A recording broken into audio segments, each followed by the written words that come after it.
happy Tuesday. Thanks for joining us on the Morning Sprint. You probably heard the tail end of Rebecca Williams singing a good song because I opened my mic up earlier than this. But anyway, thank you guys for joining us. We're going to have a good show today. I'm Daphne Gray. And I'm Brittany Weir. We want to get right to it with a little teaser video for you guys that you can see later coming up in the Sprint. Meteorologist Chris Michael is paying tribute to one of our own who sadly passed away just a couple weeks ago, but recently we paid tribute to him in Tasty Tuesday. So you can see that coming up, and make sure to always leave your comments and thoughts on any of the stories that we share with you on the Morning Sprint. Definitely. So first and foremost, let's get to the biggest news story of, I think, everybody who loves basketball. Got congratulations going to anybody who's a Denver Nuggets fan in Southwest Virginia because the team won their first NBA championship title last night. This is a look at the fans crowd in the streets of downtown Denver to celebrate. Apparently, they tossed toilet paper, stood on cars, climbed street signs, and chanted as you see that big, huge, like a bomb is going off over there. I think those are fireworks. Okay, I know that fireworks lighting up, but it looks kind of dangerous. But yeah, that's the celebration that happened. Okay, is this Philly or is this Denver? My goodness, I'm proud. I am so proud. That looks like what would be in Philly when we won the Super Bowl. Yes. The celebration is going to continue, of course, on Thursday, as thousands are expected to gather for a parade and rally. More on the historic game if you visit our website at WSLS.com. But I just love absolutely seeing this. This is what gives me life and energy. A whole city coming together for one team and celebrating this win. And you know it's going to, as that celebration continues on Thursday. Oh, I love it. I'm so happy for them. You guys go ahead. You earned it. Your team won. Now go ahead and party this week and enjoy all of the things that come with that. But we do got to double down on the safety aspect of people partying, though. Rebecca, why don't you drop this? Well, I mean, and like I said, this is in no way throwing shade at anybody because I do enjoy. I think you should celebrate your teams and stuff. But sometimes when we see those sites of people where you got those bad apples just sprinkled in there to decide that they about to do crazy stuff, that's when it's just like, bro, it's not. Don't do that. Yeah. But anyway, moving on. All righty. We get to something else that's pretty cool right here. Yeah, local here. VMI is teaching middle schoolers in Lexington how to stay safe on the internet. So the school is hosting a cybersecurity seminar for dozens of kids to educate them about the dangers of surfing the internet. So during the Cyber Smart workshop this week, they're getting hands-on instruction on a number of topics in the cybersecurity world. It's important so that you can learn how to stay safe online and how to avoid getting into complications online. By the end of the course, students will have a better understanding of cyber attacks and how to identify and stop them. I think this is a very unique thing because, again, it always goes back to how our young minds get together with the way technology is moving, and next thing you know, they discovered a whole new, another safety level, Yeah, always want to be careful, especially with the information you're putting out there, because you can think it'd be harmless or fun, and then you never know where the information could end up. So exactly. Also, something else, speaking about information we're not allowed to be sharing right now, apparently, Netflix is finally initiating their crackdown, saying no more to password sharing. Streaming giant recently announced that it's cracking down on sharing accounts. For years, users have been able to share passwords and use accounts across multiple households, but now, when you try to log on at a separate house, you receive a message on your screen. Additional users now have the options to add a secondary account for $8 a month, but some say that is a price that they will not pay, and no other streaming services have implemented this password sharing policies, but experts say they are not far behind. So I want to know, have you guys received this little notification just yet? I know it was going around on social media where people be like, oh man, Netflix, they tripping. I'm just like, they warned us about it, and I know a lot of people feel a certain type of way about this. I want to know what everybody is thinking. What are y'all thoughts on it so far? Yeah, I haven't gotten the message yet, but I will say last week, I was binge watching my shows on Netflix, and I came out with new seasons, so I could quickly get them and get caught up. And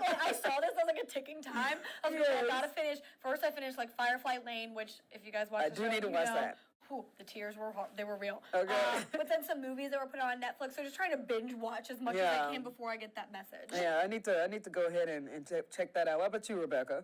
Yeah, so I actually I got the message because I'm on my parents' account, and I actually said that I was the home base. Oh, you stole it. It was, I didn't quite know. They were just please confirm that this is the home base. And I was just yeah, sure, whatever, click. Let me watch my shows. Yeah. And then my dad calls me, he's like, Rebecca Diane, what are you doing? I don't know. That is freaking hilarious. No, I haven't received that just yet because I actually have multiple people on my account. So I'm pretty sure everybody else have gotten it so far. But either way, I'm safe. But I know how frustrating it can be because literally I just felt like it was a harmless thing. But I saw like an economist was weighing in saying that this was a long time coming because Netflix felt like they were flatlining this entire time. So they needed. They needed to start trying to figure out like it does you know. I feel like it would hurt my feelings if I own a platform and I had like a bajillion people watching, but was only getting the money for like 1 million people because everybody was sharing stuff. Maybe you know, whenever like you desperately need that money to survive, but Netflix is making how much globally? This is true. well, yeah. You really need to crack down on my $8. You know, and that $8 an extra account. So every extra account you add is an extra $8 a month. So I can understand why some people are saying we're not going to be paying that. But let us know if you guys are or you're not. But it's still, I mean, that's business. That's the way the business is going to roll. Capitalism. All right. Yeah, there you go. Okay, so moving on. Got a new restaurant coming into Roanoke. A lot of people are excited about. This is Bubba's 33, set to move into the former Abuela's location in Valley View next year. Company says the current building will be demolished and rebuilt as an authentic garage bar with working garage doors, which sounds like it's going to be super cool. Currently hiring a management team and will be looking to add 200 more staff members before opening in 2024. So there you go. Roanoke always getting creative with their different businesses coming through, and I will definitely check this out. Yes. I'm telling you, I got the bug. Yeah, I got the bug to go explore and test out things, and I think this would be a really cool deal. I am 100% down for open air restaurants. Let's go. Yes, Let me I sit love outside, that. Let me sit on a patio. Give it to me. Yes, this will be a good thing. A lot of people will be able to check out. All right, and then the another thing to look for this week is the best amateur cyclists in the nation. Well, they're testing out their abilities in Southwest Virginia this week. So they'll be riding in Roanoke County, Franklin County, and the city of Roanoke, so be aware on those roads. Explore Park will host the first event, which is going to be tomorrow on Wednesday. Now, this is an individual time trial known as the Race Against the Clock.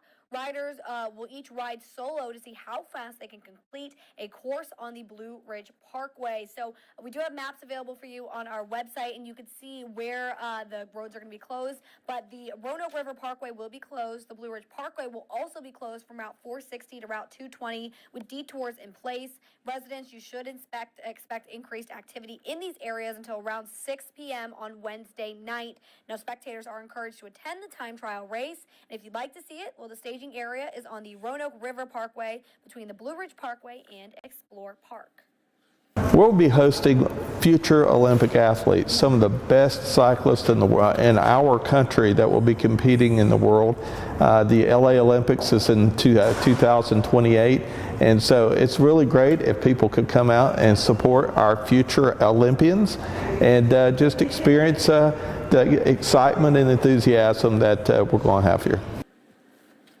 On Thursday and Friday, the road races will begin at Franklin County's Wade Park. Riders will take on a challenging course through the countryside. And again, we have all the maps and road closures available for you on our website. But again, this starts tomorrow, Wednesday, and then Thursday, Friday, they'll be in Franklin County. And then Saturday, they will be in downtown Roanoke. So if you're someone who wants to come out and see this, we'll have all those details. But let us know if you know anybody who is competing in these trials or if you plan on going out there and cheering on these cyclists. Like we said, these could be future Olympians coming to our area, so this is a good chance to go see them. Definitely. And speaking of cycling, man, today is a good day to be outside, right? Yeah, it'll be a good day. I know Chris was saying it's honestly, whether you like it warm or you're not so fan, it's going to be a great day for everyone. So we've got meteorologist Chris Michaels here with that full forecast for you. Happy Tuesday, guys. Another cool start to the morning, but we're back in the 70s and lower 80s this afternoon. Maybe a stray shower tomorrow. Otherwise, we're smooth sailing with low humidity the rest of the week. We'll keep an eye on the chance for a few scattered thunderstorms by Father's Day. Have a great rest of your Tuesday. I'll see you this time tomorrow morning on The Sprint. All right, thank you, Chris. And also, Chris is helping to honor a person here who we sadly lost at 10 News just a couple weeks ago. Unexpectedly, we did lose one of our own. His name was John Cermak, but we just called him Smack. Smack, yes. Just Smack. He was an Smack is engineer here, and he was always so helpful. Right, now Chris says that he would always say something like, try to produce stand up at the Bent Mountain, you know. So in his memory, Chris decided that he wanted to highlight this particular organization or this establishment. It's called the Grateful Mountain Market. And at this particular Mountain Market, which I learned a lot about. They have a little bit of everything, it seems like, and it seems like they farm right there. All of their stuff is fresh, you know. And like I said, I was talking about this earlier, that Smack was a quality person, and if he had something good to say about something, you better definitely take it up and understand that it's coming from a good place. Now, there are several things that they like to have there, right? Yeah, so you can get Go Food. You can also get essential oils if you need that, or you can get some tea or local eggs, local meat, cheese, and produce. They actually partner with 15 local farms and with plans to do farming of their own. So they're all about local. So locally grown, locally made, and locally sold.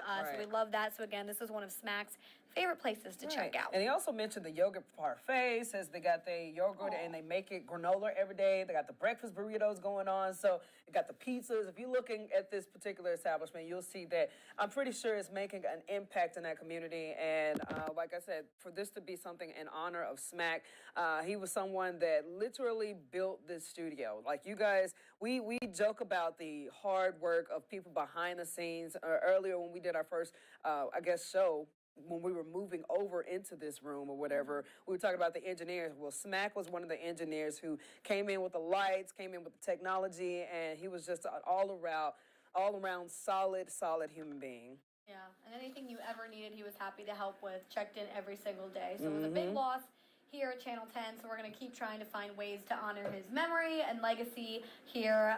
But for anybody who's ever checked out that farmer's market stand, let us know. Let us know your thoughts, what your favorite things to get there are, and if you have any suggestions for a Tasty Tuesday in the future, again, put that in the comment section below. We will pass it along to meteorologist Chris Michaels. Definitely. All right, now switching over to baseball. Umpires, they're often seen as the enemy on the field, but that's not always the case. Take a look at this. Yeah, one dude named Chad Carter is an umpire in the Kingsport, Tennessee, and both coaches and players say that he makes a major impact each time he steps on the diamond. He's been an umpire for the USSSA or Triple SA for almost 20 years now. Players and coaches say that he helps build camaraderie among everyone. He even knows everyone's names. This is because his passion of team building, the GBG Southeast 8U team, they wanted to say thank you to him, to Carter, for all that he's done for this year's league. So everyone, including parents, raised hundreds of dollars to give Carter. Yeah, in total, the team raised more than $8,000 for Carter. So, yeah, I mean, this is another good thing where you have one person who makes an impact that lasts a lifetime. Look at that. The smiling faces, got the teams and the family and the players and coaches, and it's just cool that everybody respected him and was able to give him some money so he can have in his pocketbook at the end of the season. Those kids have a really strong role model. You can just tell throughout those pictures. Definitely. Speaking of a strong role model, let's get to this particular story. A grandmother and her grandson have just completed an epic travel plan, and it only took them nearly 8 years. Joy and Brad Ryan just completed their goal to visit all 63 national parks in the U.S. Oh, look at them there. They look so sweet. Well, the idea for the journey came after Grandma Joy told her grandson that she had regretted the few trips that she were taken in her life, but now all that was about to change. Well, I've always wanted to see the bear catch the thief. It's in Alaska. And I got to do that, and I enjoyed every bit of it. And bears have different personalities. Some of them are very nice, and some aren't very nice, just like people. I just love that. So Brad has been documenting the pair's travels on Instagram, and they finished their trip in American Samoa, where look at her. Brad is calling, look at her, she's just living large, calling it the best place to conclude the epic chapter of Grandma's Joy road trip. Now, this is a thing that's inspiring to people like me. Everybody knows I'm a very homebody. I will stay home, and then I get to age 30, and I'm just like, I need to go explore. Let's go explore. And the fact that she has done that with her grandson, and you can tell that they're having just a good time, a happy-go-lucky time, then that means, I think, everything. Look at that. I little love it. thing. It just shows that it's never too late to catch that travel bug. Yep. You could always keep traveling no matter what. I mean, look at her rolling around in the sand right there. That just is pure joy. So if you're somebody who you're like, I haven't really traveled that much either. Maybe you've never even left the state. It's never too late, and all it takes is you just making that initiative. And look at that. Maybe you'll have a partner in crime to join you. Hey, I I mean, love look, it. if she likes bears, she needs to come to Roanoke. Yeah. Yeah, she said. I think the funny thing about her comment was that the fact that she was like, some bears have good personalities, some doesn't, and then she was just like, and that's just like people. And that's 100% true. It is true. Well, I can tell she's one of the good bears. Oh, we're happy to see that. We'll have to keep following her on Instagram. All right, this weekend we got some good stuff going on. Yeah, right? it's a busy weekend. So this weekend is the annual Summer Solstice Festival. It returns to downtown Blacksburg. It starts at 1 p.m. There will be live music and around 75 vendors downtown until 11 p.m. The downtown Sundown 5K race starts at 8 p.m. And organizers say they could still use a few more volunteers for this event. So if you're looking for something to do this weekend or looking for a way to volunteer, you can head on out. We have all those details on our website. Definitely. Let's get in Jazzy Jazz right now. Jasmine, how you doing?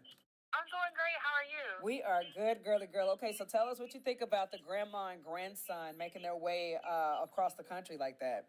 I just think it's so cute because those kind of memories you're going to cherish forever, honestly. And just being able to spend time with somebody who has so much wisdom and being able to get that quality time in with your grandma is something that you never get back. So I'm glad that he was able to have that experience with her. Definitely. Now, we didn't mention, we were talking about Smack and how much of an epic person he was, basically built this station and everything that he has put into different projects that are around here. I know he's helped you guys out a ton, so it's pretty cool that Chris did a Tasty Tuesday for him, right?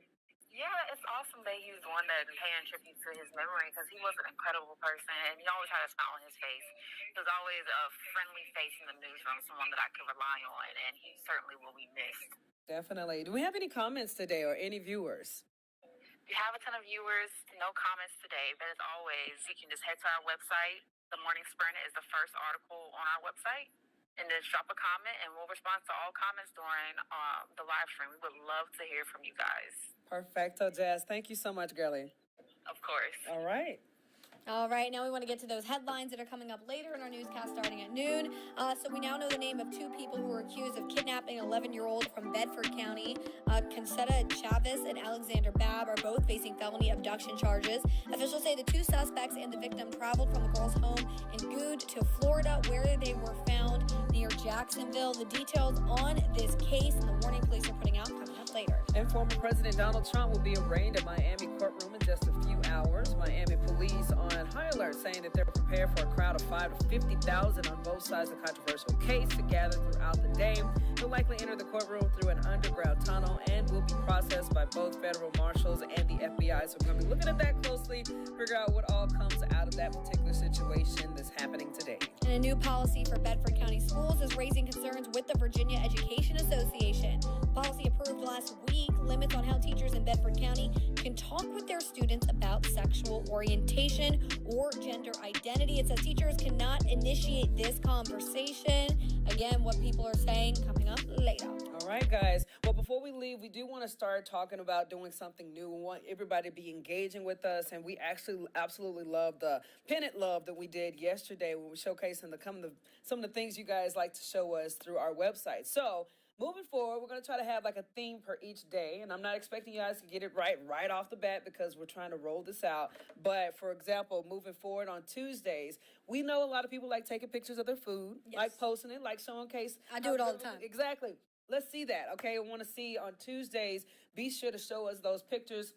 Wednesdays, we know a lot of people like to go working out, like go cycling or doing something. Workout Wednesdays, Thankful Thursdays, Family Fridays to show what you're going to do on the weekend. So we're trying to have a theme going, and we'll have all this stuff posted later so you'll be able to play along, and we would love to give you guys those shout outs moving forward. Yeah, so just post your pictures right on Pin It, and then any of the pictures that we get that kind of match each theme for the day, we will be showing them here on the Morning Sprint to kind of show them off to all our viewers. But again, we will have more details and more of a plan for you guys to follow coming up in the coming weeks. All right, guys. Well, we will see you guys later. Thanks so much for joining us today on the Morning Sprint. We'll be back here tomorrow at 8 a.m. WSLS.com.